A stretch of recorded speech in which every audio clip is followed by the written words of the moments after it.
আপনার দেশের বাড়ি দেশের বাড়ি নোয়াখালী লক্ষ্মীপুর।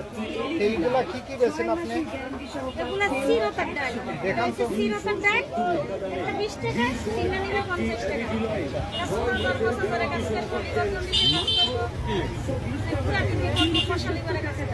আর এগুলা এগুলা এগুলা একটু বলেন।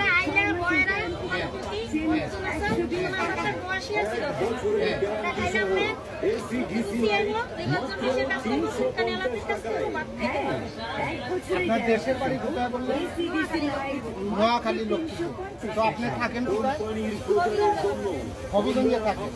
হবিগঞ্জে কি বাসা ভাড়া নিয়ে থাকেন? তো প্রতিদিন কি এই বাজারে বাজারে আসে আপনি এক এক দিন এক এক বাজারে আপনি আসেন?